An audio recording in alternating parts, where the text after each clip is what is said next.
All right, we are live. Hello, how are you doing this evening?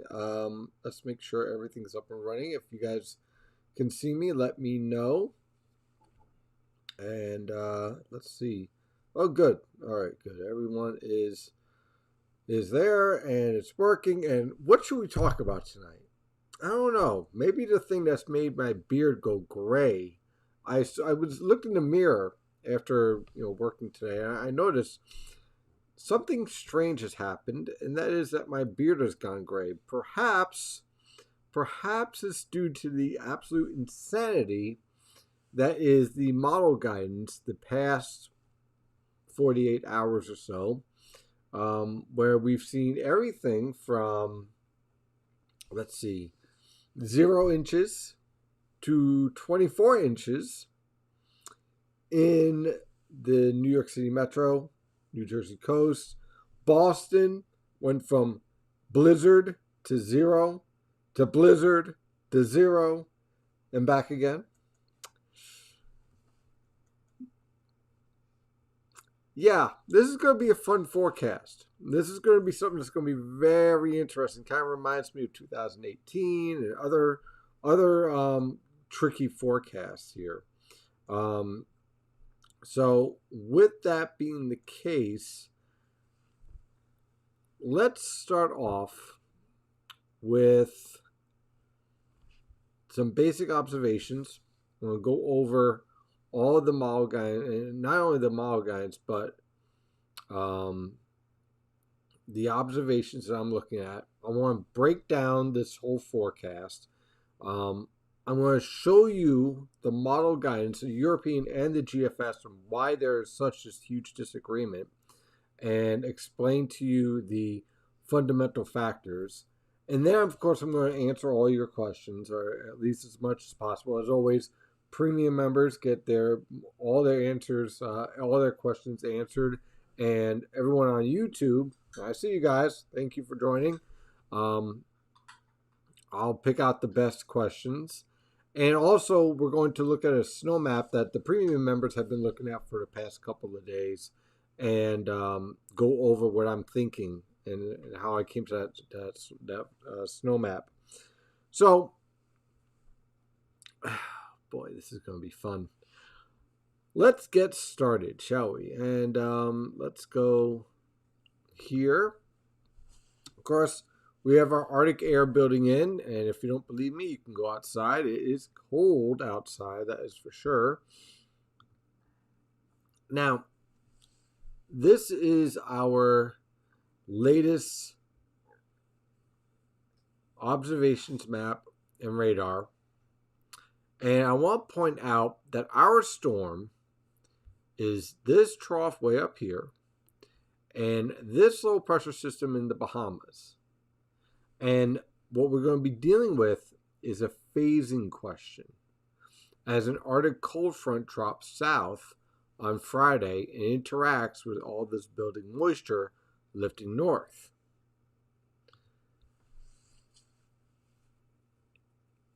Let's step aside from the models and let's look at the actual weather pattern here. What do we know? Well, we know that this pattern is driven by this polar vortex, and these are winds at 500 millibars. We know we have no negative NAO, okay? There's no high latitude blocking in the Atlantic. So that means that any storm that really takes off is going to have to be perfect in formation, is going to have to form perfectly. To put it in a Olympics point of view, especially the Winter Olympics, you have two skaters coming together and they're going to try I don't know, what is it called, triple lux or something, right? And it has to be synchronized and perfect, because if it's wrong, then one of the skates goes flying off and the guy loses a hand. Okay? That's essentially what we're dealing with here.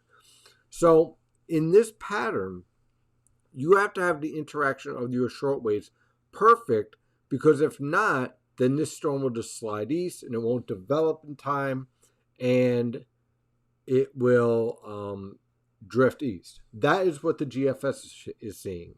And the GFS isn't wrong in terms of if you do not have a perfect phase, this is a miss. Okay? But the wild card is this ridge right here and this trough complex. Now, why am I pointing out to this trough complex out here to the south of the Aleutians? This amplifies this ridge. This upper level low complex amplifies this ridge. This ridge amplifies this trough. The trough is amplified by the backside of this jet streak here.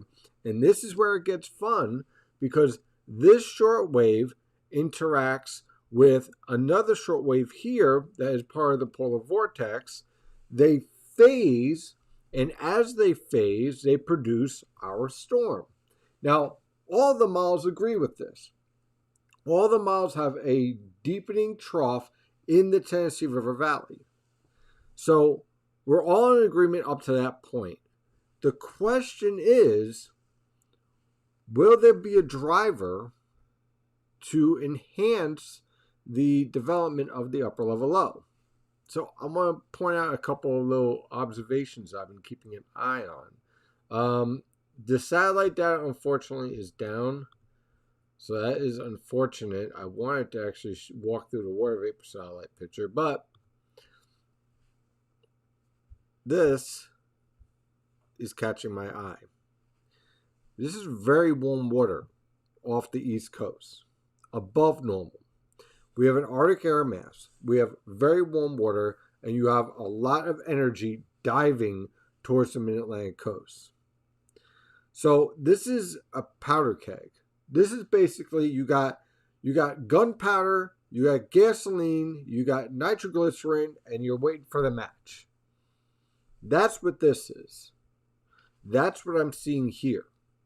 You have a strong gradient, and everything is there to set up a rapidly intensifying storm. You got strong thermal gradient, which leads to frontogenesis, and when you have packing of the thermal gradient, that leads to rapidly rising air. So your air is rapidly rising, right?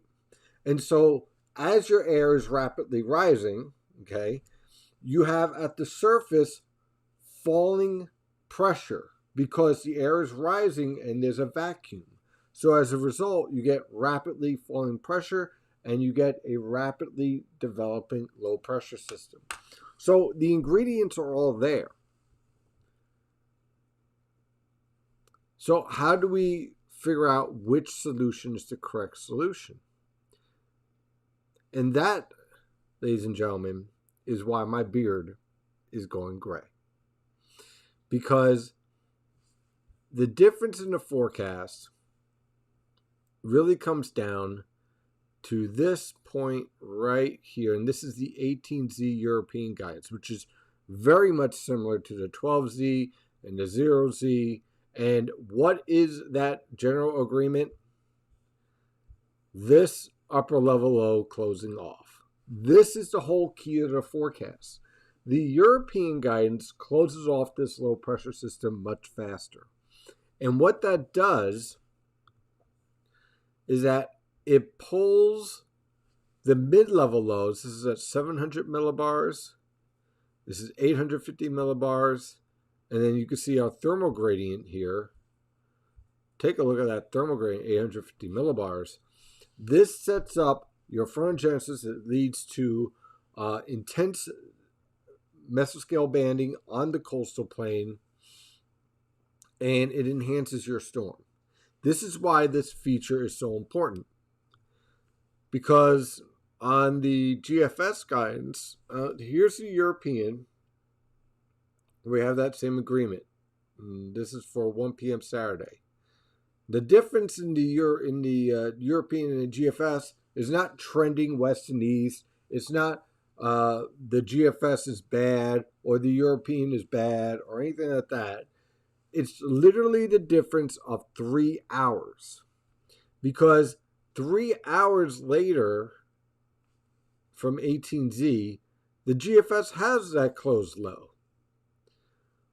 But The guidance on the GFS does not close the 500 millibar low. Why is that important? Well, it doesn't pull everything to the west.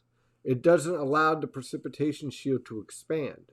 It doesn't allow for the storm to mature rapidly. And it does not become vertically stacked, which means that the storm then moves faster. So as a result, what you end up with and what you're seeing on the GFS is not the storm tracking further east. It's that the storm never gets its act together until it gets to the south of Boston. So as a result, your precipitation shield never matures. So as a result, you only end up with very light snow on the coastal plain around New Jersey and New York City and much of Long Island until it gets to about Cape Cod or so, and then it blows up. Why does it blow up? Well, it blows up because by the time it's to the south and east of Cape Cod, it's a very strong upper level low.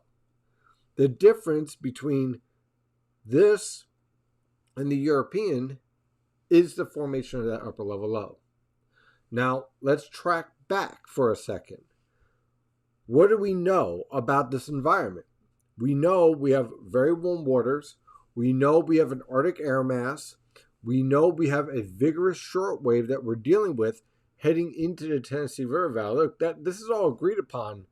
This solution right here on the GFS from 12Z, 18Z, the European guidance for both 12Z and 18Z are very, very similar. There are only very, very slight differences. It's a neutral trough with a ton of energy on the front side with a jet streak diving on the backside. All of it's the same. All of it's similar. The fundamental difference is this point right here. And that's the whole name of the forecast. So when I'm looking at this, and I'm considering the warm waters off the East Coast here, I'm considering the energetic nature of the short waves, I'm considering the evolution of the short waves currently in the Pacific and what they look like. Let me see if maybe I can get the Pacific version of this.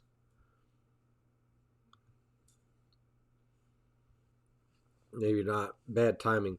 I'm seeing all this, and I'm seeing the hints on the GFS. I mean, on the NAM guidance and all these other model guidance. They're all saying the same story, right? Where the difference between a major hit on the New Jersey coast and whatnot and a miss is this evolution. So what I did is I went back and I looked at storms that are similar to this, like back in 2018, 1954, so on and so forth. I looked at all of these solutions, and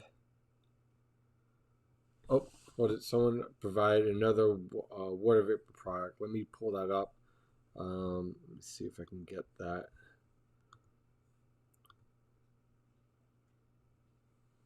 Pull that out real fast.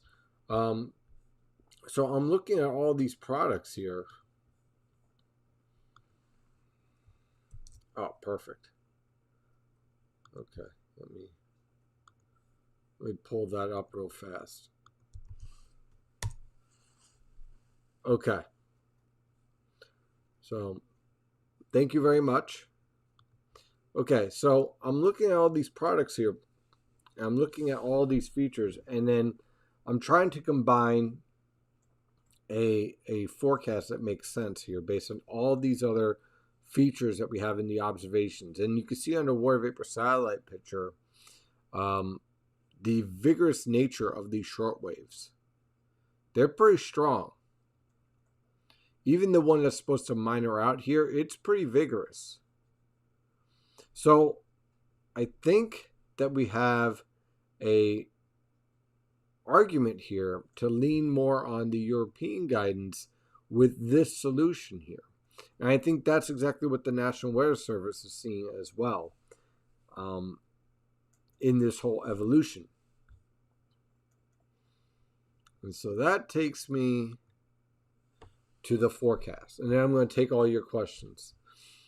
The forecast is such that I think we're going to see this upper level low close off around, let's say, the Delmarva Peninsula and Cape May. We're going to see this low pressure system rapidly intensify. You're going to have intense lifting along the coast.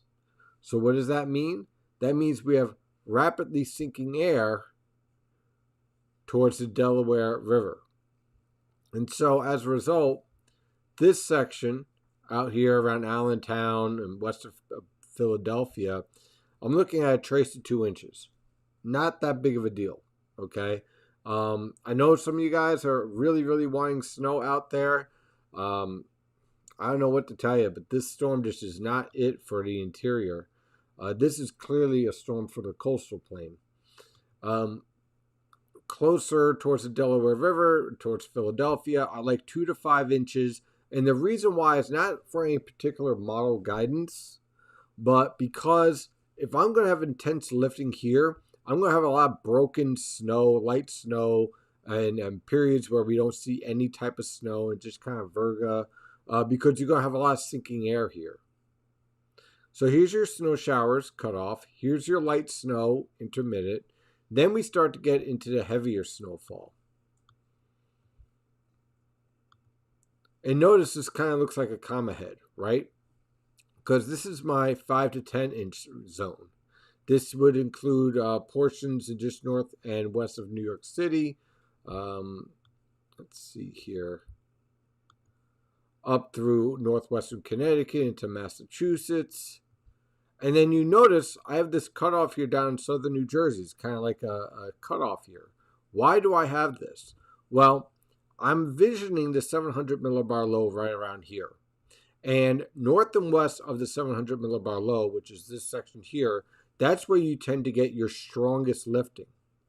This also lines up with, and let me see if I can pull this up real fast, the 850 millibar jet right here.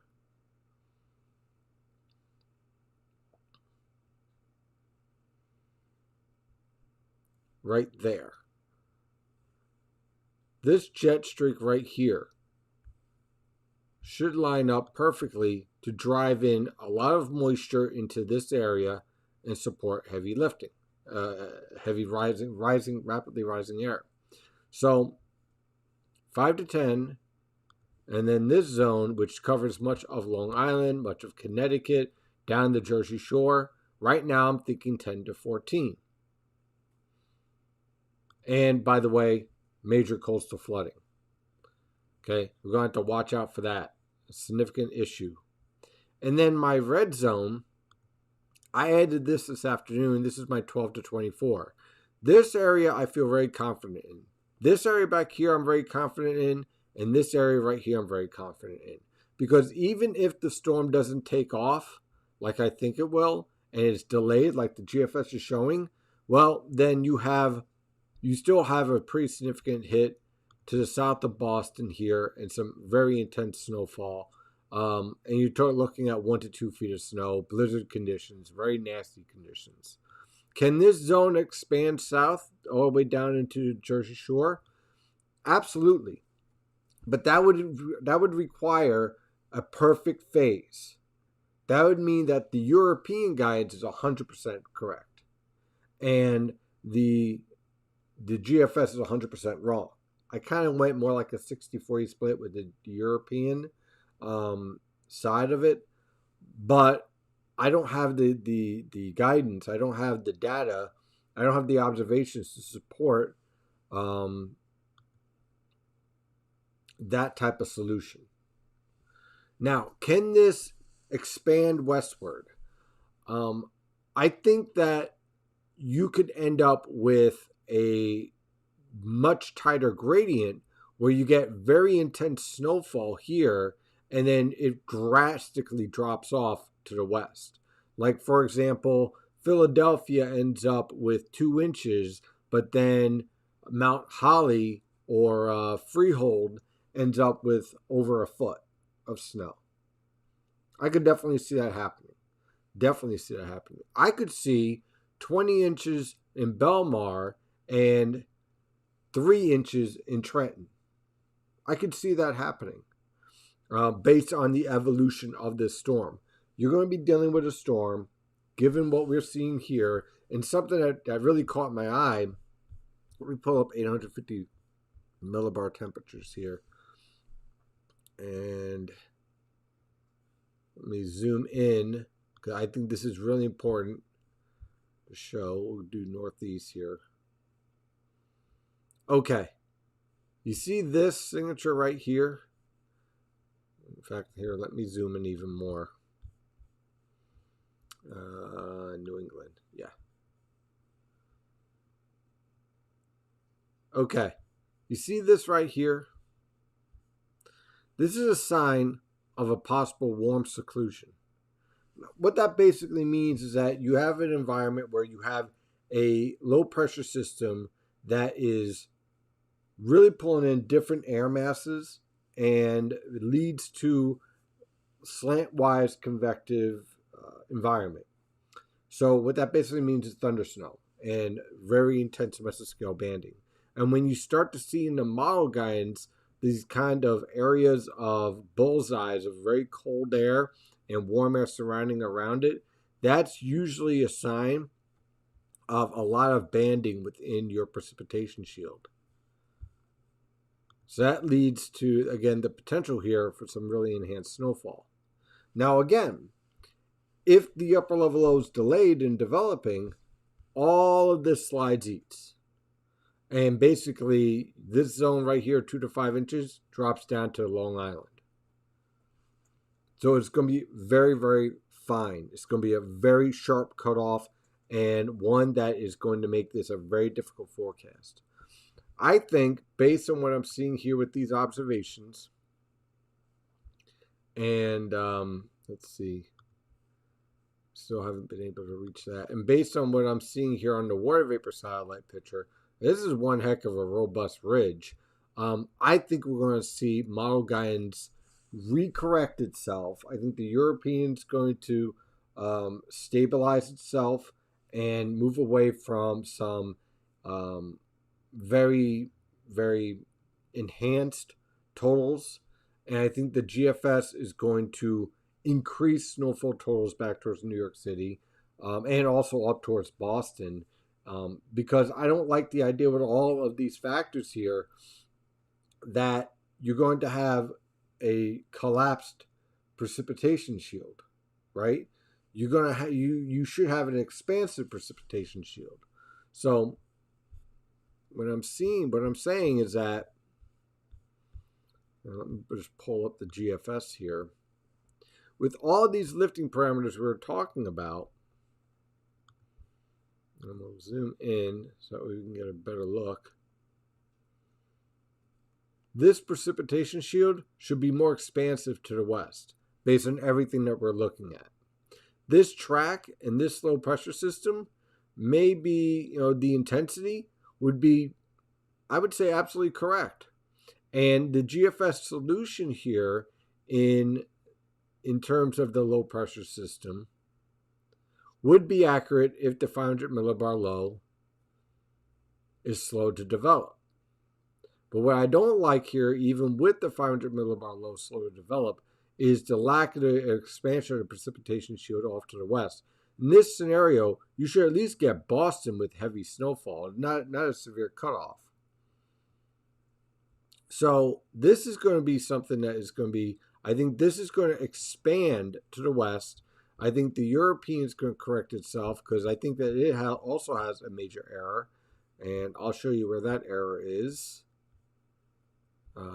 Right here. Again, we'll zoom in.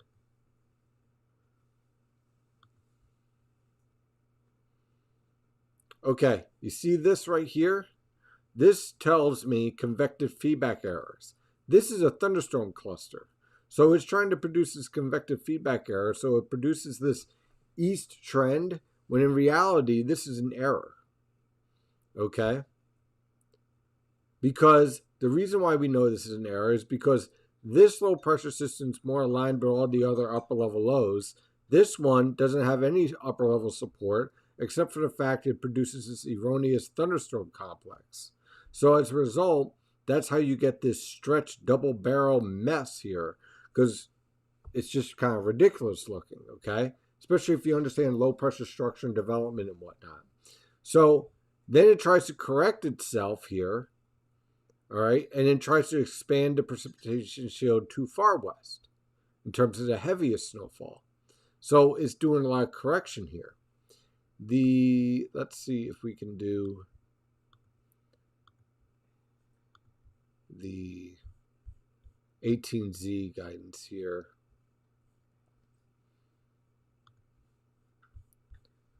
I might not be able to pull this off, but let me try. Okay. The 18Z guidance, the upper levels are very much the same. But it corrected itself in terms of the low pressure system development. You no longer have that double barrel idea. So again, you have your most intense snowfall in this scenario just off the coast. This is what produces your 1 to 2 feet, which I think is focusing more towards Cape Cod. But you still have heavy snow along the Jersey Shore and New York City Metro and whatnot. And so this is why I think this is probably one of the most reasonable solutions, because it lines up with all of the upper level features, no matter which model guidance you're using. So that's where I'm standing on this. I'll tweak this map based on what I'm seeing on the 0Z guidance, and then we'll go from there. So now I am going to take your questions as best I can. Wow, there are a lot of them. 93 of you in the premium chat, 339 in the, wow, already then. Okay, so I'm going to take as many questions as you can. I think I'll be running late this evening on this one. But I'll do the best I can, and perhaps we can get some guidance here for the NAM. Although I typically don't use the NAM for this type of forecasting situation. Normally, let's see here, it usually comes out around 8:40. So we'll see. We'll see what we get if we can get that going.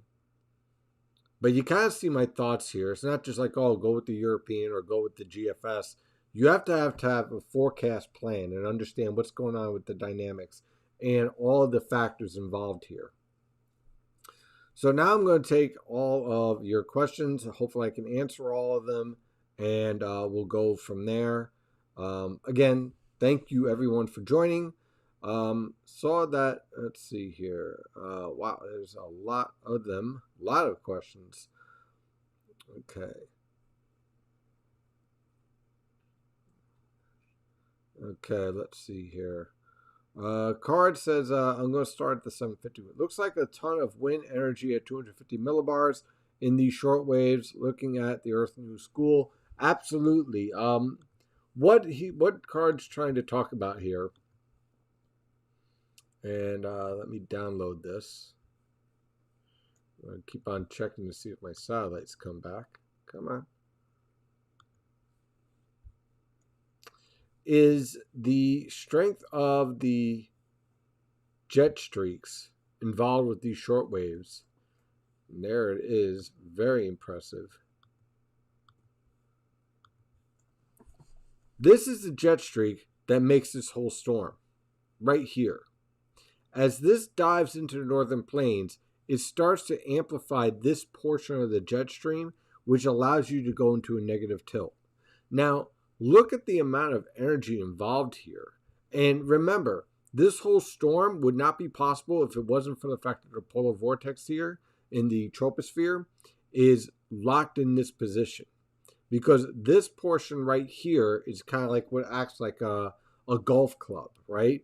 It comes in, picks up these short waves and kicks it right into the mid-Atlantic coastal water, where you have that powerful thermal gradient, and you have the Arctic air invading. So you have a powerful thermal gradient of over 40 degrees. You have all these short waves, and you have these jet stream dynamics that allow for spreading of the atmosphere, which allows for rapidly rising air. Steve was saying last week, this pattern needs everything to line up perfectly. Yep, absolutely. And I think the models are going to catch on to this. Maximum says 18Z look great. Yep, pretty much. Yeah, it was the 18Z European guidance. We're going to be waiting for the 0Z guidance. Saw that NJ.com's New York Metro and National Weather Service commentary was Tiffany. Yeah, Tiffany is a follower on Twitter of mine and also an outstanding meteorologist and TikToker. Definitely check her out. And she's just now working for the National Weather Service, which is great to see. I'm just bummed out that this will not most likely put Philly anywhere near our average snowfall. Yeah, definitely not. I don't know. I mean, you're still going to get a pretty good snowfall out of this, 2 to 5 inches. I mean, granted, it's not over a foot, but sometimes you have one of those years you just miss out on everything. Does the strength, this is a good question from Card. Does the strength of the upper level convergence in Quebec that creates the surface high pressure there impact the timing of the upper level trough going negative, cutting off? No, the factor here in terms of the cutoff is the jet stream on the west side. The jet stream dynamics in Quebec and in the Canadian Maritimes, that allows our cold air to lock in and allows for the strong lifting in the first place to develop. This should be a fun chat tonight. It has been already, right? Let's see here. We have sound and vision, all good. Is there a severe thunderstorm threat? No, not in this scenario. However, I would not be surprised if we get thunder snow out of this. Watching for that low-level jet, which I talked about in the premium discussions a couple of days ago, that's going to lead to the potential for some very strong winds as the storm develops. I think to the north and northwest of the surface low pressure track, you're going to see 50 mile per hour wind gusts or higher and very poor visibility. Let's see here. Model friggin' madness. Yep, indeed. Flying into JFK late Saturday night, 10 p.m., feeling on whether I should shift the flight. I won't hold you to it. All right. Well, I would get in on Friday or wait till Sunday, personally. I probably wouldn't fly in on Saturday. I mean, it's going to be bumpy, too. The turbulence is going to be ugly. P-type maps are basically useless at this point. Yeah, pretty much. I mean, this is going to be all snow, so. Best analog for this system. I've been kind of looking and studying what happened in 2018 with that sharp cutoff. It's not the same setup, but the lifting parameters are very much the same in terms of how the precipitation shield formed. Early during January 2018 was a different setup, though. Wasn't basically Miller B that jumped to the coast. Yes, it was a different storm structure, but what I'm focusing on is how did the storm structure that formed with the 500 millibar low and the 700 millibar low cause such an intense cutoff in the precipitation shield. I think that's going to be a factor here. So what I'm doing is I'm trying to look for the same clues in terms of that mesoscale banding and that cutoff. And I think that will lead us into, that's what led me to make some adjustments in the snow map this afternoon, saying, okay, I'm seeing these signals, I'm seeing the strong lifting. Even on, if you just look at the lifting parameters on a GFS, you're seeing the same type of lifting parameters. That would lead to this being a mostly coastal event. Historically, isn't the Euro better with Miller A systems? Historically, yes. But let's give the GFS its due. It's been doing pretty well. Evan asks, could you speak a bit about what it's like to deliver either good or bad news to snow people? A bit like telling kids that Santa is real, so that's not true. But there's thousands of us, and you have to do it several times a year. I'm just honest. Look, there's no rooting. Like, I'm just going to tell you straight out, look, this is a snowstorm. This is a setup. If we get a major snowstorm, I'm as giddy and happy as everyone else who loves snow because it just kind of gives me back like my childhood memories, right? Which I'm sure many of you guys also deal with until you actually have to go out and shovel it. Then you're kind of like, I'm insane. Why did I want this? But you have to be honest. As a meteorologist, you are going to be wrong sometimes. I will be wrong sometimes. I definitely will because I'm human and sometimes I overthink the forecast.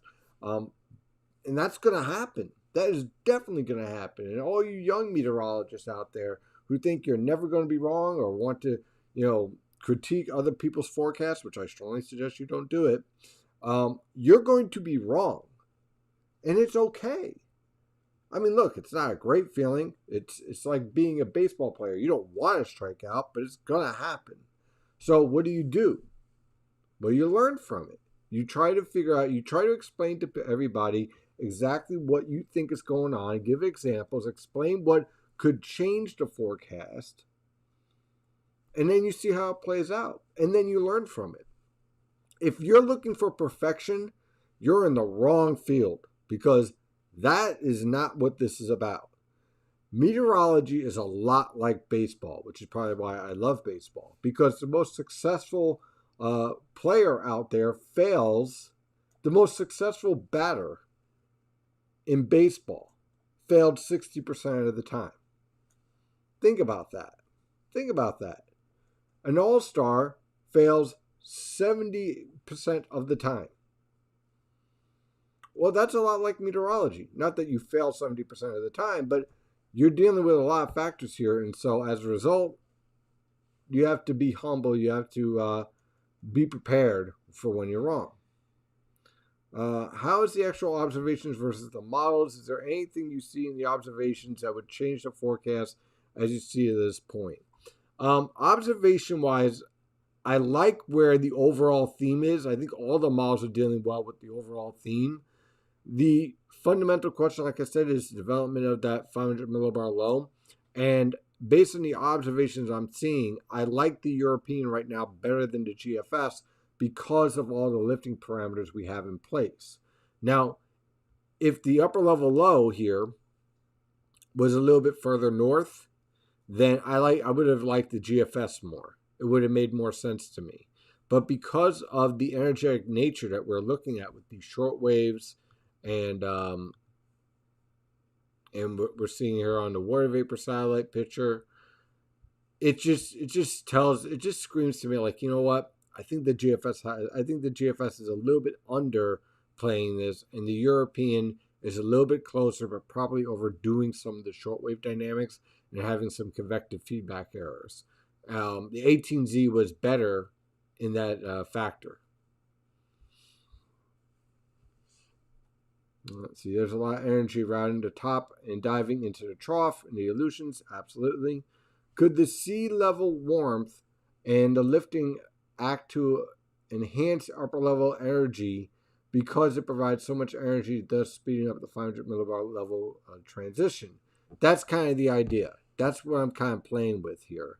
I could be 100% wrong, but I think that's what I'm seeing here. I think that's what the European guides is seeing here. Is there anything in the observations that signal either model is getting a better read? Not yet. I'm very curious to see what the 0Z guidance does, though. Let's see here. We're just listening to Gary S., good guy, NWS meteorologist. Says the guidance is showing a 54 millibar drop in pressure within 24 hours, which is unheard of. And this is what can be throwing the models off and trying to handle that kind of energy in the models. What do you think about that? I think that's a good analysis. I think that's very fair in that you have a lot of dynamics, you have a lot of energy here, and it's creating a lot of volatility. You're having convective feedback errors. You're having errors with the jet stream coupling. You're having errors with the 500 millibar low development. So, yeah, absolutely. If you're going to side with any one model, I think that's a dangerous solution.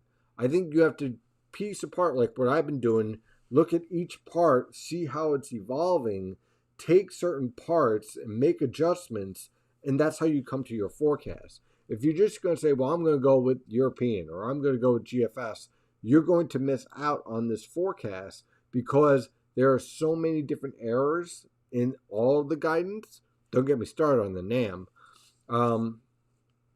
That leads to a lot of issues with this forecast.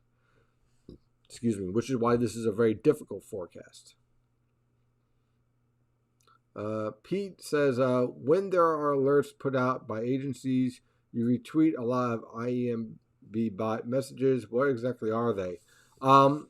Those are from the National Weather Service, automatic information like snowfall totals and whatnot. So I retweet that because it's official data. So it gives people a chance to see what's actually going on or the latest alerts. Could the area of heavier snow that cuts through New York City end up further west, for instance, in central Western Union County? Right now, I don't have any data to support a further west shift. Can it happen? The way that would happen is if the 500 millibar low developed over, let's say, northern Delaware, and then by the time it got to the Jersey Shore, it started to vertically stack the 700 millibar low, which would pull the whole storm further west. I have no data to support that at this time, so I wouldn't expect that. We are well used to seeing air sinking over Philadelphia in recent years. Yes, that is true. You're getting into a bad habit of drawing the zone lines literally through my neighborhood. Yeah, sorry about that. So at this point, I'm hoping to get a slight shift to the west for a band or two so we can sled down the rocky steps in Philadelphia. Yeah, basically. Is there any indication of a stretched polar vortex or stratospheric warming event for mid-February? I've heard some talk about that, especially from Dr. Cohen. I'm not as convinced of that. And the reason why is because I'm seeing, let's see here, I think it's this one right here. I'm seeing a lot of model data coming in where the EP flux is weakening quite a bit. And I think that's going to lead, and the fact that we're seeing a very cold stratospheric environment start to take shape. Where is it? I know it's right here somewhere. Here it is. Okay, so I'm not seeing like I was earlier in the season where this warm air was constantly pushing into the Arctic and kind of punching at the polar vortex. I'm not seeing that anymore. Could that redevelop? Sure. But right now, this is a signal for a strong polar vortex taking a hold for early February and continuing on. So I'd have to see the data to support that. And right now, I'm a bit suspicious that won't happen this time for mid-February. But we'll keep an eye on it. So New York City itself will average around 10-12 inches based on current snow map. Basically that's what I'm looking at right now. Okay? You're around that 10-inch mark. And one thing that premium members get with the map here is that you can actually zoom in on it. So if you want, you can go all the way down to your street level and go down to your house and see exactly what it is. And then all you got to do is just click on the map and you get the forecast. It seems that both models are correct with their handling of the data they are using. Exactly. In your experience, is it more likely that they are both slightly off or one will end up verifying? Usually in this scenario, they both make slight adjustments, and then you get kind of like a more fair model solution. And that should happen, fingers crossed, tonight. I hope so, for the sake of every meteorologist's mental stability with this storm. These are the type of storms that make meteorologists say, "I'm ready for spring. Let's move on. Thank you very much." Sometimes you see one model cave into the other. That's a possibility for sure.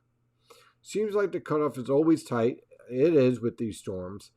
About to move to Snowtopia, which seems to be Boston. Oh, yeah, definitely. Definitely Boston's a good place if you like snow. What changed that there are a Miller A storm, and where do you expect the storm track to be in February? The fundamental change is basically the orientation of our trough and then this ridge axis. In terms of February, as I've been talking about, I think that we're going to see a shift with more of a robust southeast ridge, and our storm track is going to be more towards the eastern Great Lakes. That doesn't mean we won't see any snow potential for the northern mid-Atlantic for the rest of February.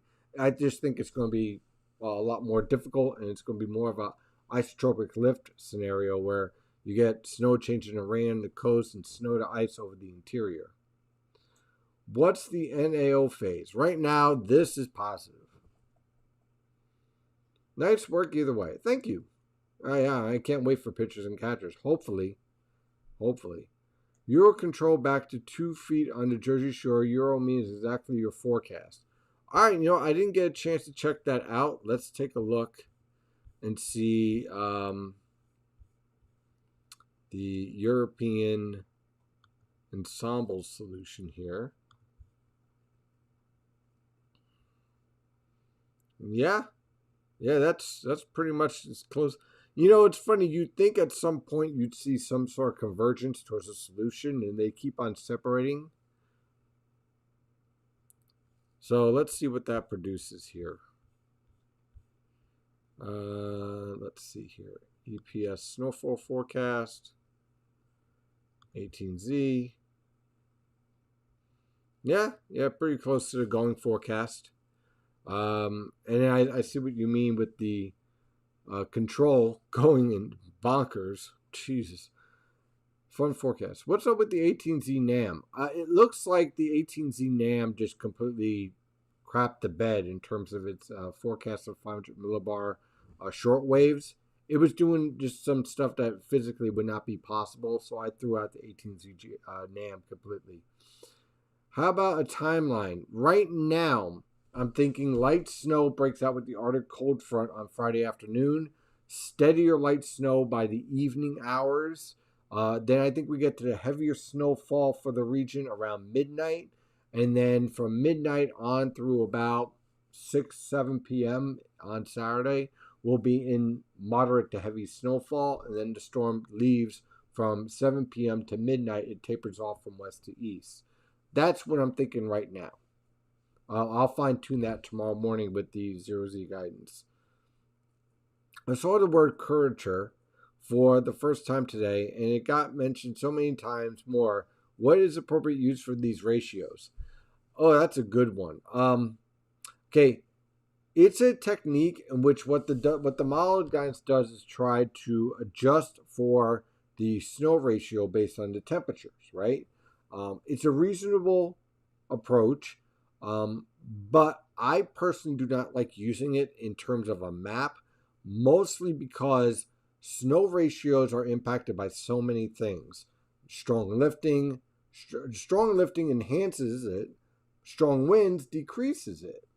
The direction off the ocean reduces the ratio. The amount of cold, dry air increases it. So you have to kind of balance it out, right? So sometimes what happens with these maps is that they go off the deep end. You end up with like a 30-to-1 ratio and 40 inches of snow in Atlantic City or something, which is nonsense. But of course, that gets posted on social media. So it's a good approach if you take individual locations and you could adjust in your head and then multiply the numbers out and then create your own map. But using the model map, it creates way too many errors because there's too many factors, and it leads to a lot of volatility in that type of forecast. Shoveling isn't real until it's over a foot, unless it's heavy wet snow. You have to look at the 21Z SREF model map outputs from ARD and NMB. Is you need a chuckle to calm down that gray hair. I don't want to look at the SREFs. that model is just, if you don't like what you see in the SREF this hour, just wait an hour or wait 3 hours and you'll see a completely different solution. I try not to learn. So you learn from it. What I learned from it, I should move to Boston. Yeah, okay. Phillies. Tropospheric polar vortex low stretching out by the Hudson Bay is reflected. Yes, indeed. Let's see here. What factors could contribute to the 500 millibar low closing off near the New Jersey shore versus Cape? Basically, how fast does a storm develop?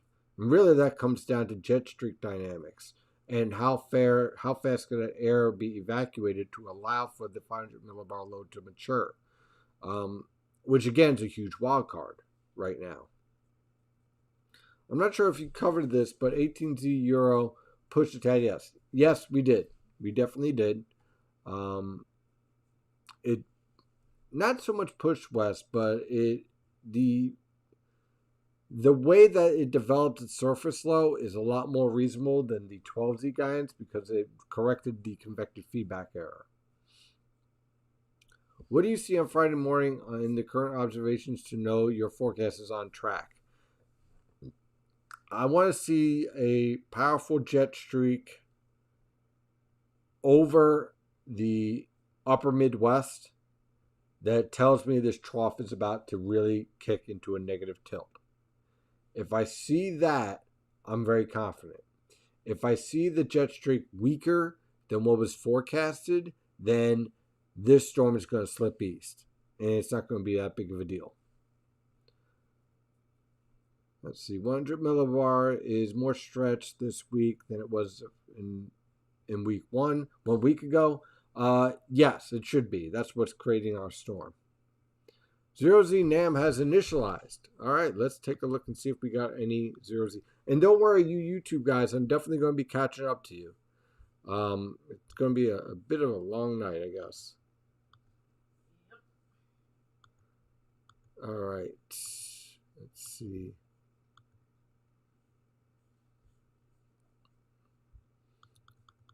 All right, so the NAM is just starting out. The shortwave here, it looks pretty good. This looks like a pretty good representation. It's not too sheared out. This is stronger. And the reason why this is important is that this tells me what the shearing environment is as this moves towards the East Coast. So that's interesting. There's our ridge axis. So we'll come back to this in a moment. Look like the 18Z Euro is pretty close to the benchmark. Surprising the precipitation field not a little bit more robust on the west side. I think that's because of the convective feedback errors, but also I think it's because it's trying to pick up the mesoscale banding. Let's see, jog left, jog left, jog left. All right. As an IT computer person with the models, the old saying, garbage in, garbage out. That's true. As always, you're the best in the business. I try.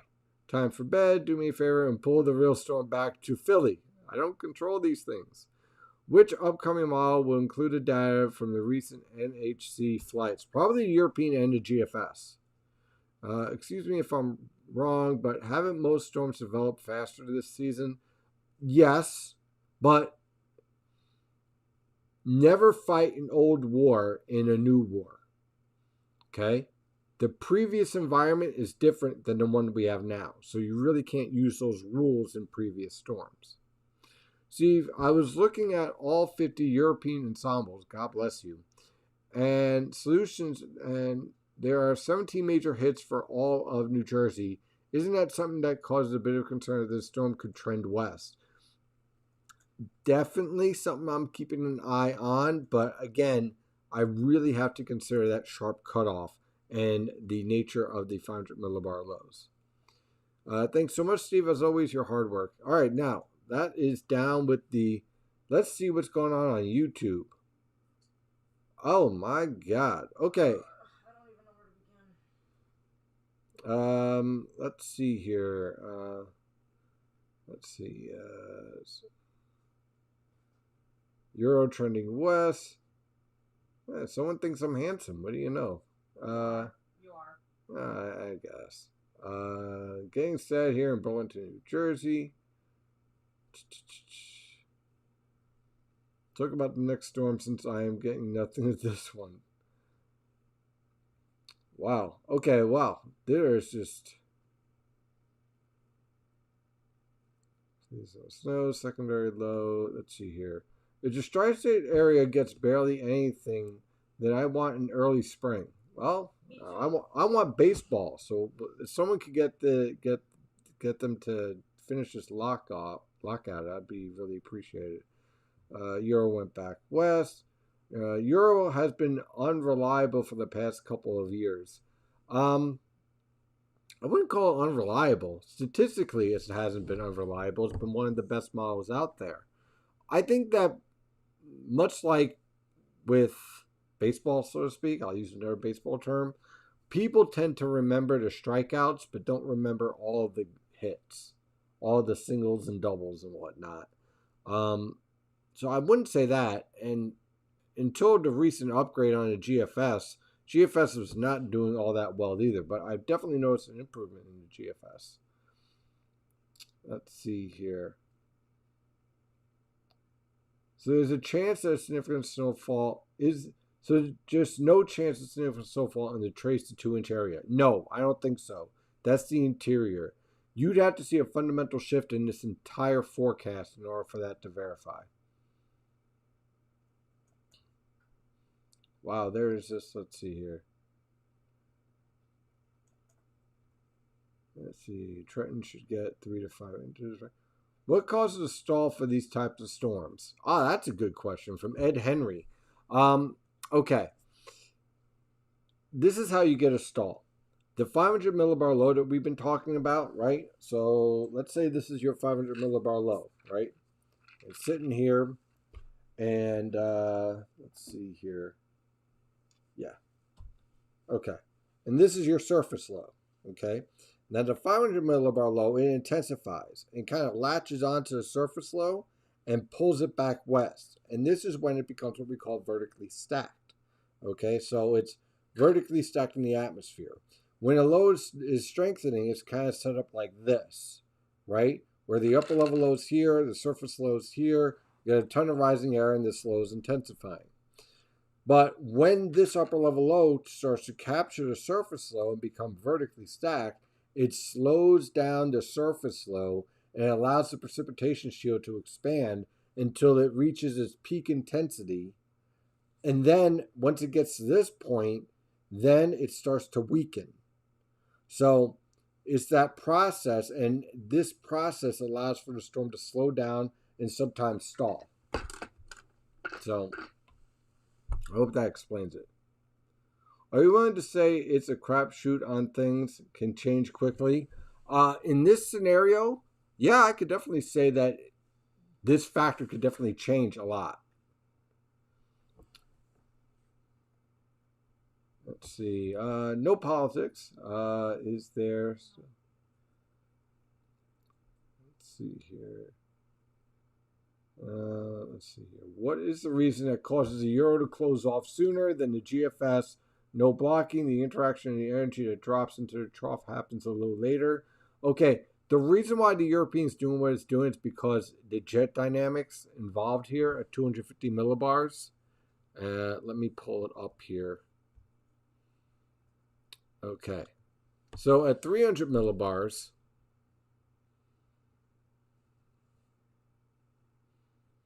right here, this setup allows for strong divergence and diffluence. Okay. So air's rapidly leaving here. So you're having air rapidly rise and stretch the atmosphere. And so this environment allows for the 500 millibar low to rapidly intensify faster.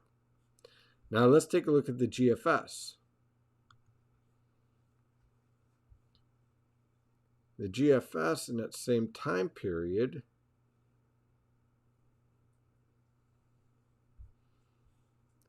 is not having the same setup. This is further south and east. This is a little bit further north. And so you're not seeing that divergence and diffluence as strong. So this upper level low is not developing as quickly. But at 72 hours, that same environment we were talking about over the Mid-Atlantic on the Euro sets up perfectly to the south and east of New England. So it all comes down to jet stream dynamics and how they're going to evolve. And that has been a consistent theme for 3 days now between both models. So it's not like one's trending this way, one trending that way. This environment that each model is showing has been consistently shown on each model for at least 3 days going. Which is why you're seeing a lot of confusion, a lot of like hemming and hawing on what do we do with these models. Because neither one's really giving ground. But I think they're going to give ground one way or another. One is going to give ground tonight.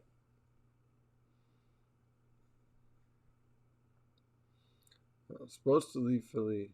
Let's see here. Okay, I'm going to check out the NAM in a second. I just want to see if there's any good...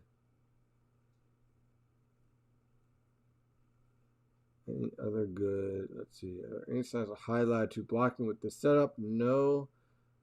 Any concerns? Well, this is a good one. Any concerns of a deformation zone? Yes, yes, yes. If the 700 millibar low rapidly intensifies, and let's see here.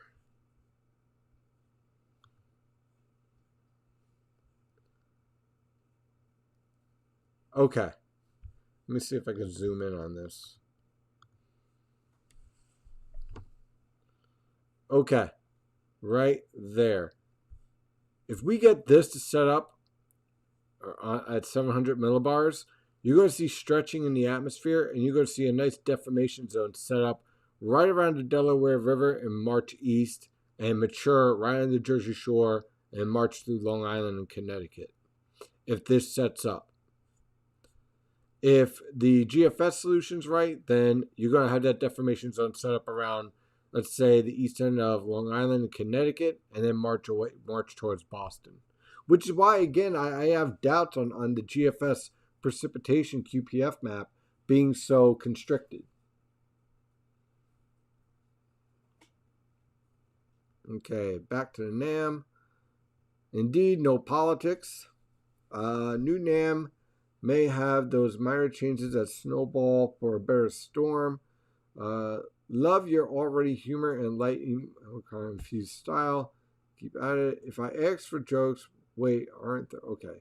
What happens if the models are still each locked to their current idea on the 0Z run? Every meteorologist is going to start taking shots. That's what's going to happen.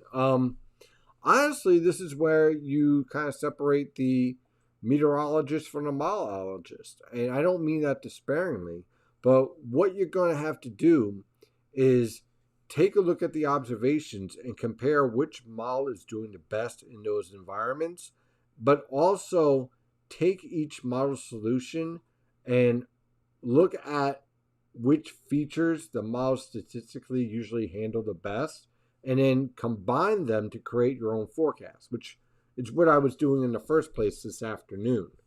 But if you just say, hey, I'm going with model A or model B, you're going to be in trouble with this forecast. So let's see what the NAM is doing here.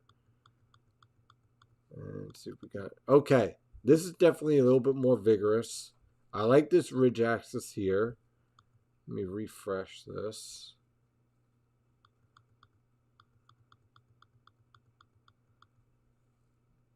Yep. Okay. So this all looks reasonable up to this point. I like the fact that this isn't completely torn apart anymore. I like this orientation here, positive tilt. That's good.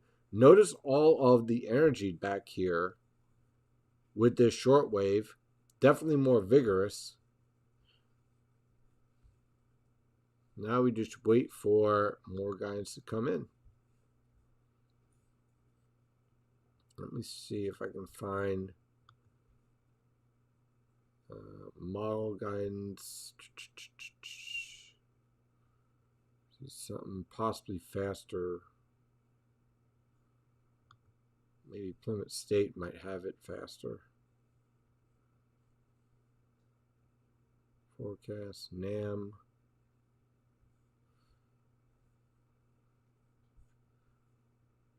No, not yet. Okay.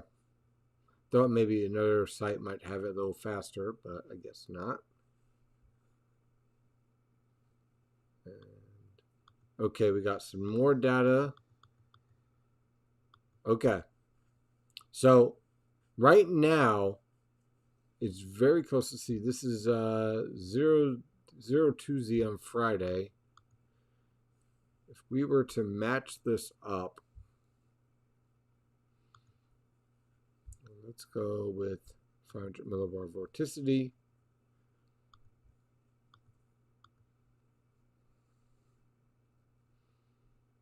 Okay, so this is, let's go to 0Z Friday.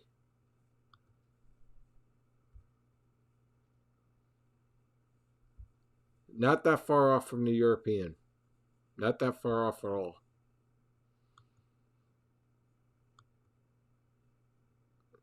Pretty close, actually. But we have some time to wait to see how this plays out. Let's see here. More questions to see here. New NAM having love. What is the best model mode to view any track at the upper level low? 500 millibar PVA I personally like. Vorticity. Especially relative vorticity.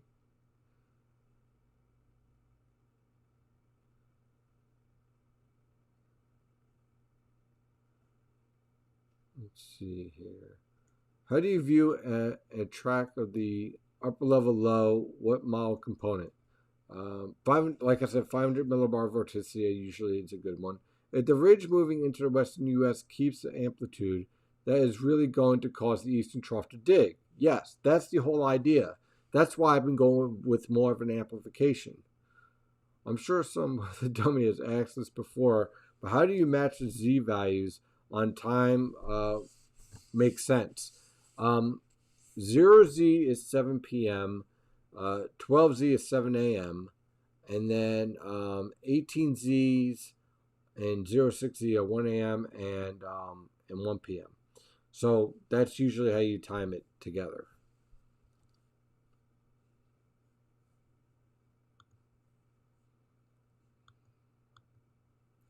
Okay, and so far, this might take a little bit of time. Let's see. On YouTube side, let's see here. I'm back on the YouTube side, taking a look to see if we have any questions. Thanks for answering my question. Yeah, no problem.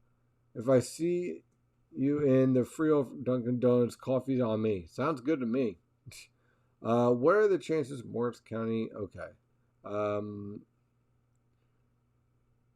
You should get some merch that says divergence and diffluence. That's not a bad idea. Let's see. Cubby asks, what times of day are the model runs and how many times a day? Here, I'll pull this up here. Okay. So you have various models, and depending on which one you're looking at, but we'll just focus on the main ones. European usually comes out by the time you get to 1:58 or about 2 a.m. or 2 p.m. And then in the evening between, I'd say 7 to 7:30 in the morning and in the evening. So the next 0Z for the European won't be out to 2 a.m. and that's when I'll be sleeping. The GFS has 4 as well. And that comes out around midnight or noon and 6 a.m. and 6 p.m. And then, you can work your way down. HRR is pretty much almost every hour. NAM is at about 9:40. It ends coming out. 3:40 for the 06Z. For the 12Z around 9:40. And for the 18Z around 3:40. So right now We're waiting for this to finish up by 9:40, which we don't have to wait for the entire model run to come out because we'll get a pretty good idea of what we're dealing with here in the model solution. We'll see how long we go with this. Let's see. Is it going to be a smaller video I can share with my friends going out tomorrow? Yeah, I do videos every day. Absolutely. Well, not every day, Monday through Friday. Why did the totals drop from 6 inches to 1 inch, do you think? I'm not sure which one you're talking about. If you're talking about my forecast, what I did is I cut down the precipitation shield based on the strong lifting, based on experience, not really any one model. Just that I know when you have this intense low pressure system develop, you tend to get a very sharp precipitation cutoff. And so I'm trying to illustrate that in the forecast.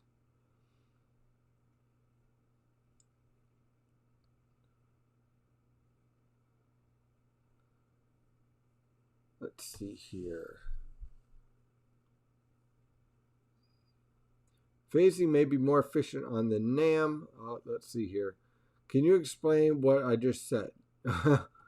All right. You don't really want to use the NAM to justify a forecast of this type. It's good to kind of see the trends, I guess you could say.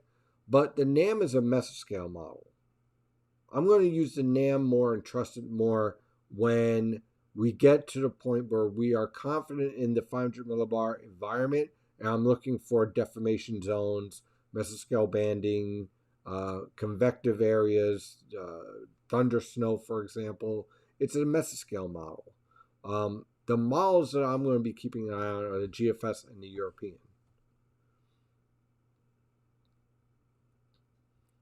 Pivotal wears out to 33 hours. Name is looking very 06Z Euro-ish, possibly. Sick part of me wants both models to hold their ground. That's just rude and wrong. This will come down to the wire for sure. Yeah, it will. Oh, it absolutely will. It absolutely will. But I'm gonna be working my butt off to actually lock in a forecast and issue a public map tomorrow morning. But yeah, this is not going to be fun. Let's see here. So let's see. So far, I mean, outstanding questions tonight, guys. And I'll try to go a little bit longer, but my voice is starting to fall out. No, I think I'm okay for now. It is 9:12. I'm going to see if I can go to about 9:30. Is that okay, hon? Yeah.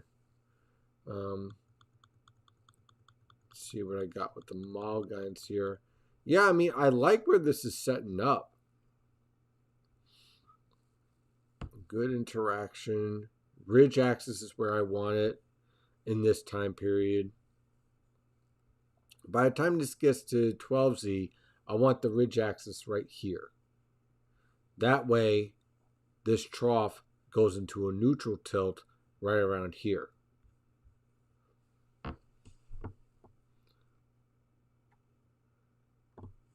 What are the chances Jim Cantore is in the wrong area? I don't know, man. Jim knows his stuff, so I'm sure that he'll be in the right area for what he wants, so to speak.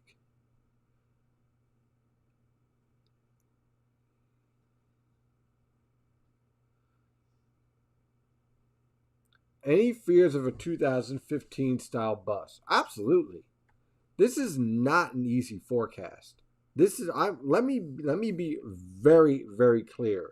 This is an incredibly difficult forecast. And I'm trying not to have a bad forecast and doing everything I can to get this right. But is there a chance that one of the models is completely wrong, or that the forecast I have will have to be changed drastically? Yeah, that's the nature of these type of storms. When you have this type of upper level load development and sharp cutoffs, bust potential, as you would like to call it, is very, very high. I think I've kind of made that very clear over the past couple of days. Any little shift in the forecast, east or west, will have monumental impacts on the forecast and the outcome that we actually get. Okay? If this ends up slightly more west, and hey, New York City might be in that 12-inch plus category. If it shifts just a little bit further south and east, Boston could end up with almost nothing. So, yeah, absolutely. Trying to avoid it.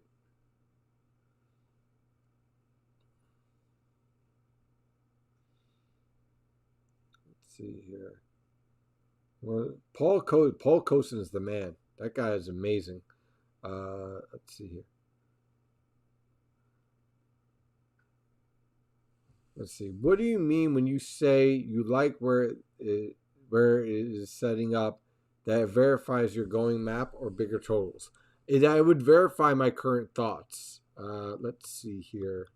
Now we're up to 32 hours. And we have, yeah, this all looks really good. This is where the ridge is setting up where I want it. Our shortwave is well developed. It's not being sheared apart. Let's see here. Does a good job of matching what I'm seeing here on the European, 18Z European. Not bad. Not bad at all.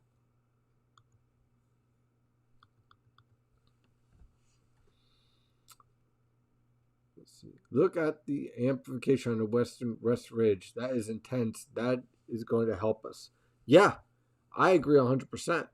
I agree 110%. See, this right here makes me very leery that this thing's going to take time to develop. I think this is going to explode, to be honest with you. And this type of rapid intensification, I think that we're going to see, one heck of a display of a powerful storm. And yeah, I'll be up Friday night tracking it. Even if it's probably slides east, I'll probably be up tracking it.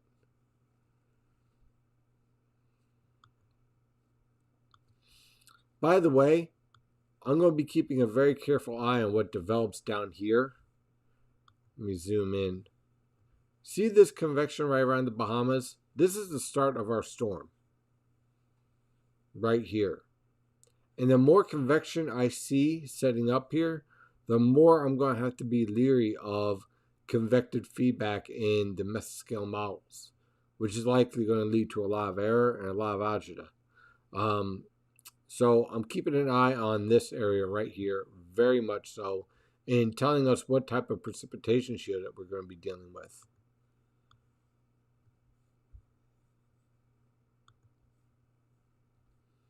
And we have...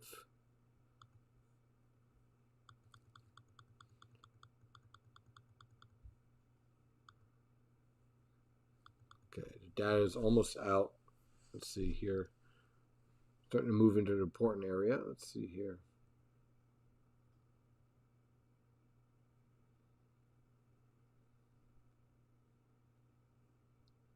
Confidence level is somewhat seems to be. Okay, confidence is something that seems to be overlooked a lot. Not by you, of course, as you are one of the ones who emphasizes it. Yeah, that's true. Welcome, Rich. Enter the premium chat. So we are looking for earlier negative tilt phase of true shortwaves and stronger Atlantic ridge. Yes, essentially, yes. That's essentially what we're looking for. And a faster development of the 500 millibar structure, basically. Lots of coffee on Friday? Yep. If that initial low is stronger, how does that impact the overall development?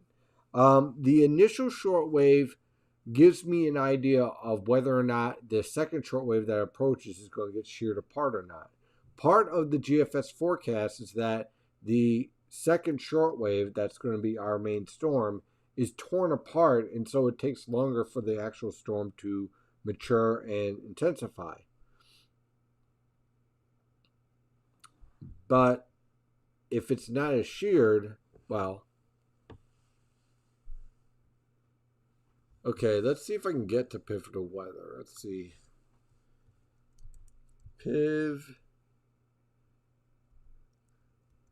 Pivotalweather.com. All right, models. And that's a nice one. NAM.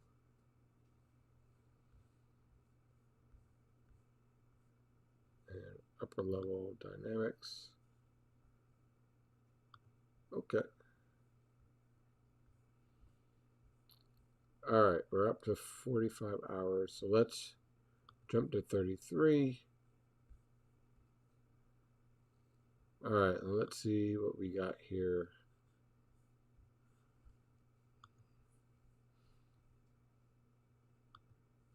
We'll jump to 42 hours, which on this would be 18Z Friday. Well, we got our ridge axis where we want it. Nice trough.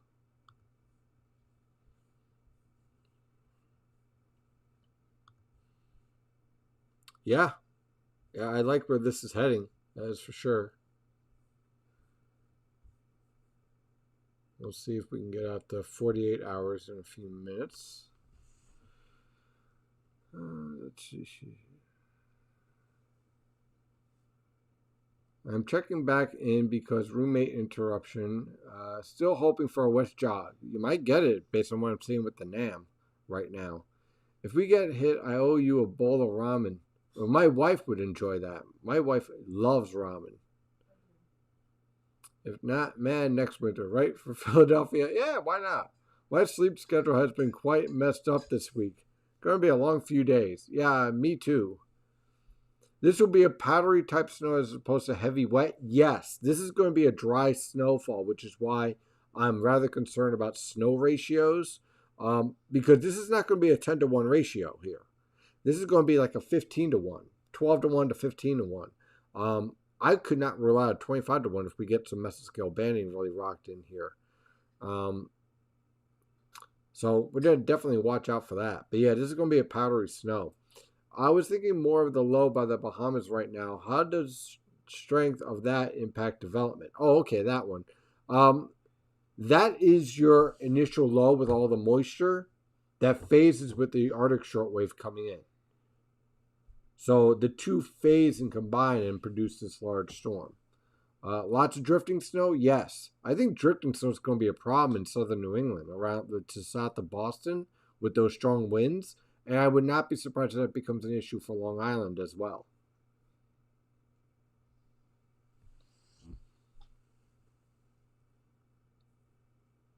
Oh, there's a good question on the YouTube side. Do you use a CMC model? It's not all right.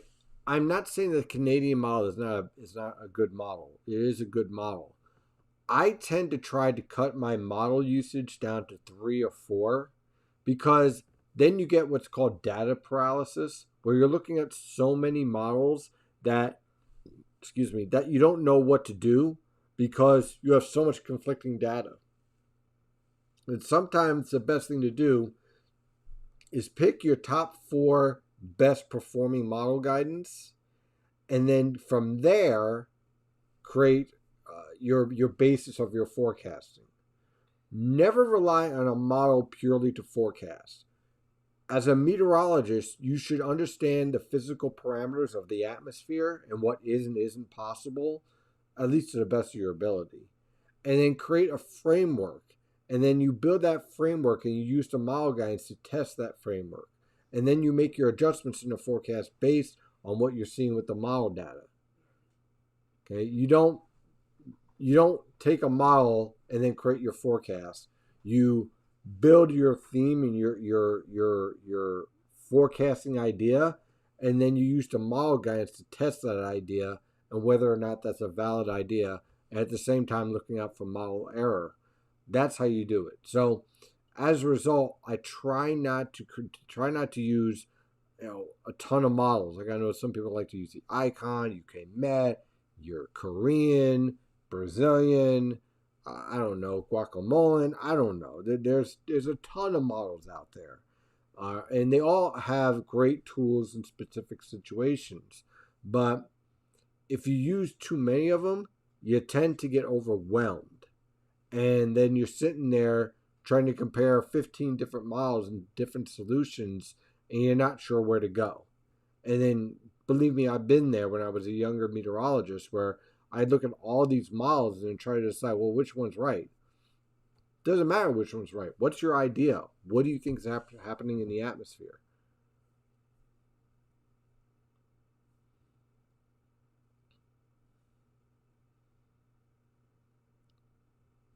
Oh, you have to refresh for it to update? Okay, let me refresh this. Oh, there it is. All right. All right, so 48 hours. Yeah. Well, there we go. That is... Okay, so we got our ridge axis where we want it. Our trough is going in a neutral tilt. It's still slightly positive. At 51 hours. And now we're getting to... Let's see here. This is 03Z. There's a neutral tilt. A slight negative, a little bent here. You have pretty strong divergence and diffluence here. Perfect ridge axis right over Montana, right where you want it.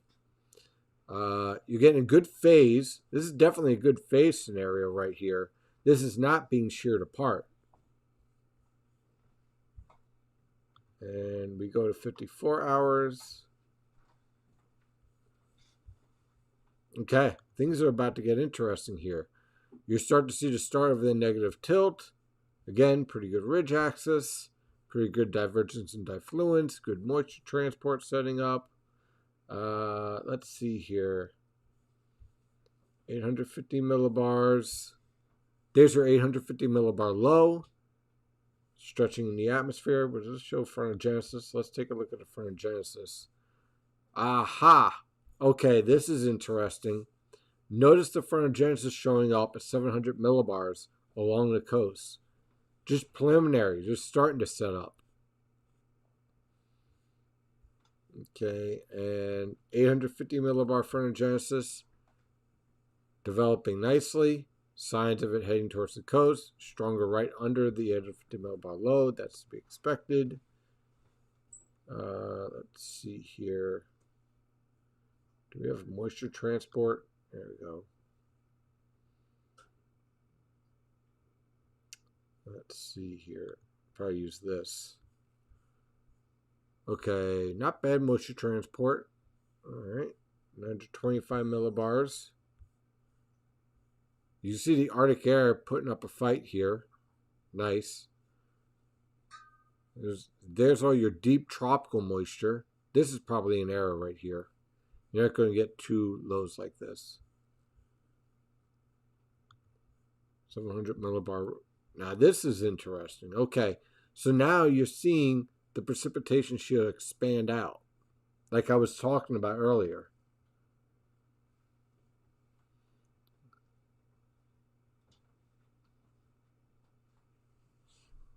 Let's see here. We got more questions here. The NAM is apparently looking amazing. Big departure from other models, but it is the NAM. That is true. Climatologically, Philly northward should be susceptible to snow at least some of the winter. No, I wouldn't call this climate change. I would just call it that sometimes you just miss out in the winters. Looking at that dig, who is most likely to experience thunder snow? The coast. The coast is most likely. Really extremely.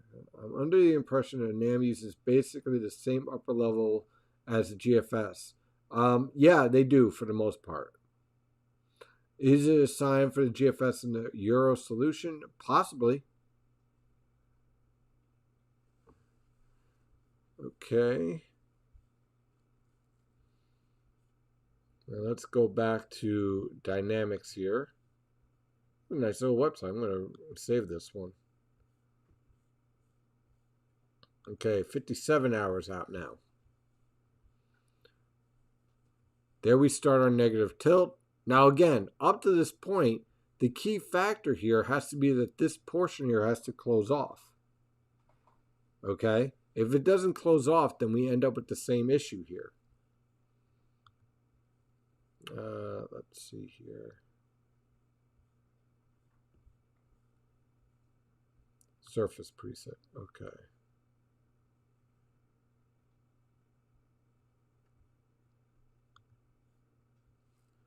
What does this look like so far? Well, there it is so far on the surface map. There you can see the heavier snowfall right there. There's our Arctic high feeding in the cold air. It looks pretty reasonable. We'll go back to upper level dynamics. Let's try vertical velocity this time. Let's see if we can refresh it. We're still waiting on 60 hours. But yeah, I mean, there's a lot of rising motion in the atmosphere. That's impressive.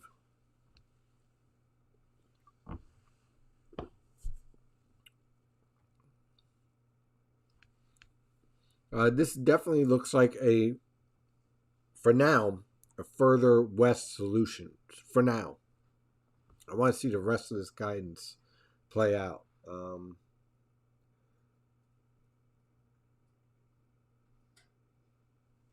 Okay. Oh, I see. Single agent forecast loop. Oh, now we're up to 60 hours. So let's take a look at what we have here.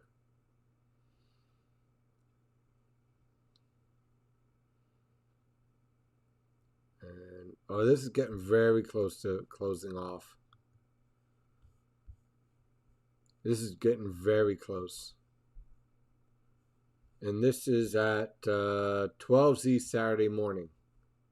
So again, our breakpoint is 18Z. Is where we want to see this close off. This is a very interesting signal. Let's see. Upper level. Does this have upper level winds?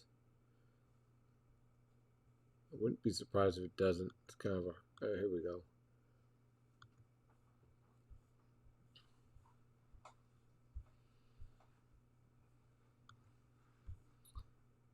Aha. Now take a look at this.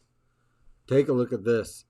Remember I was saying on the European guidance that the main difference of closing off that 500 millibar low was this separation here and the divergence in diffluence as a result of it? Well, that's essentially what's showing up on the NAM right now. This is a copy of the upper level winds of the European guidance, whereas the GFS was all jacked up to the northeast. This is basically right where you would want it if you want your upper level low to set up. I'm curious to see whether it actually takes that leap with the next couple of frames. But this is what you are looking for. Okay? This jet streak here, this jet streak here, boom, comes into place.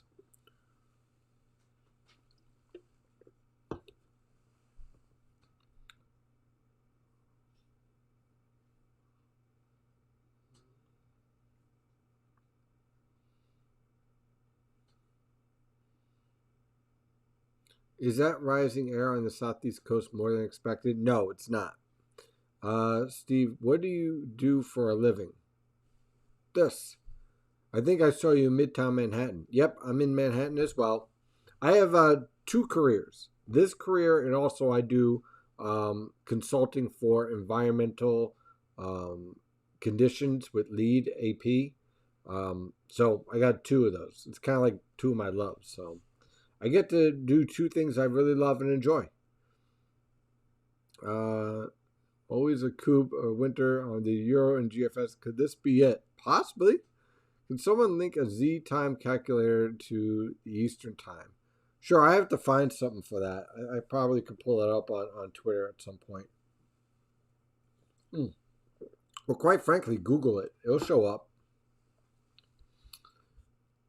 Let me see here.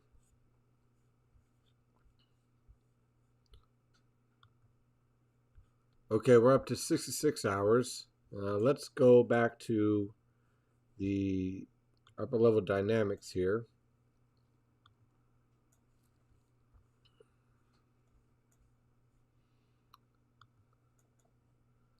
Let's step back. I'll get rid of the advertisement. Thank you very much. Okay, so this is going to close off. This closed off. This is going to close off. And it's going to close off right off the Jersey Shore. Look at that. Look at those dynamics. Let's take a look at the phronogenesis for that time period. It's lined up there. 850 millibar phronogenesis. Lined up along the coast. Not bad. 700 millibar vertical velocities. North and west of our 700 millibar low. All right, and let's see what this actually looks like on the surface.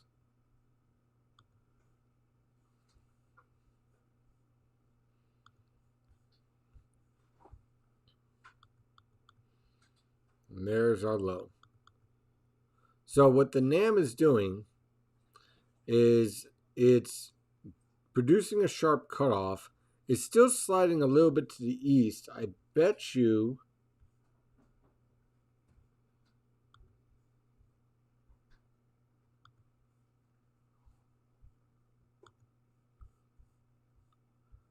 and there's our upper level low.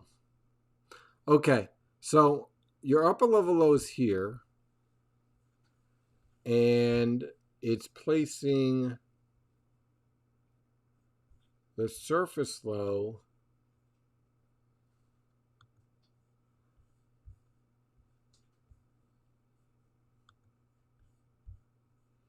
there. I think this is a sign that if I was to take the NAM verbatim, this would lead to very heavy snowfall on Jersey Shore, Long Island, Connecticut, and southeast New England. Sharp cutoff for northwestern New Jersey and around Philadelphia. But this is going to be very, very tight gradient. And so if you wanted to use a snow map, let's see here.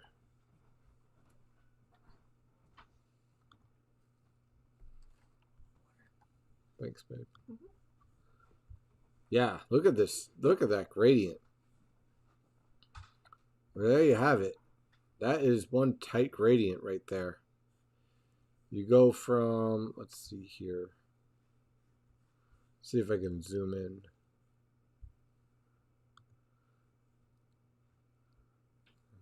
Regional.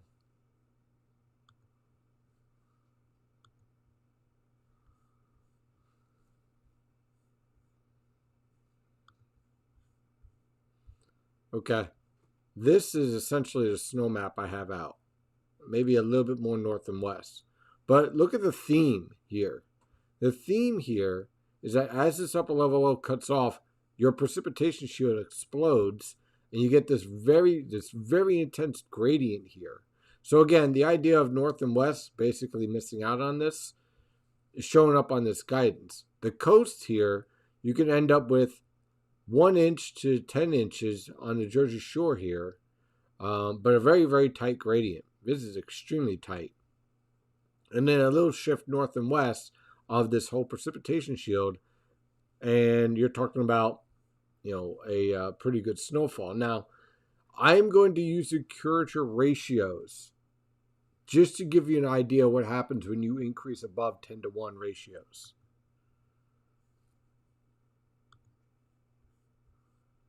Okay, in this solution, it's suggesting that we are talking over possibly up to like 16-to-1, 15-to-1.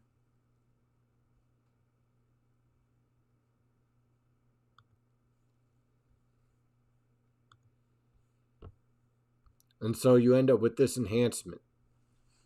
And this isn't a forecast, but this is what happens when you start to increase your snowfall totals above 10 to 1. You get this intense gradient, which is basically the snow map I have out. This is very similar to this when you take into account snow ratios.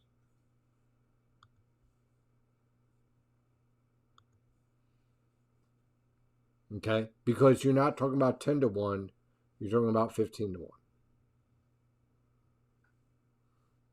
So look, if you're looking for an intense snowfall for Philadelphia, guys, I'm sorry, but this storm is focused to your east.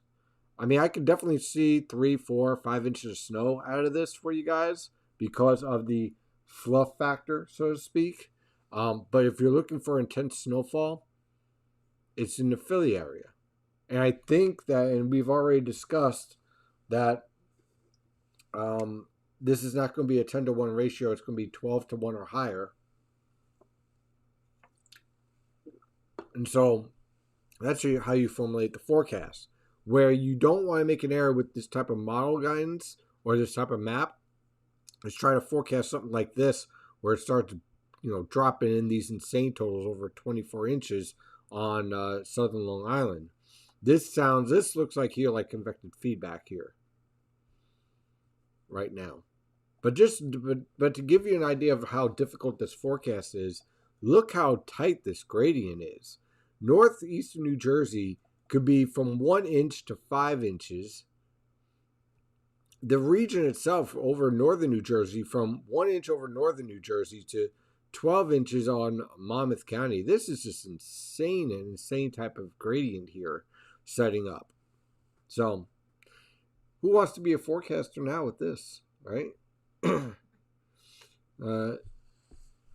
these trends feel like the Christmas night before the Boxer Day blizzard? Yeah, I do have some I guess you could call it memories or feelings of that scenario playing out again. Different type of storm, but it's similar in type in terms of the tight gradient and the finite shift in the model guides. Now again, why am I very interested in this solution? Well, remember the 18Z was a friggin' dumpster fire of a model guidance that basically gave no one snow. The 12Z, well, it was insane. And now the 0Z guidance is coming into line more with the European type solution. So I definitely see a agreement here. Let's see here.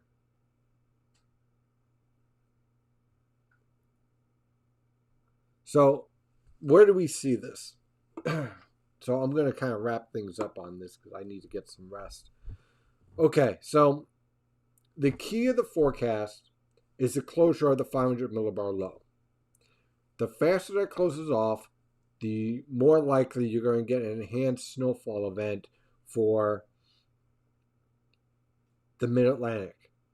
New England, Southern New England, I am locked in on. That I'm 100% confident in, regardless of the NAM, GFS, European. I'm very confident that locations to the south of Boston are looking at 12 to 24 inch snowfall and blizzard conditions.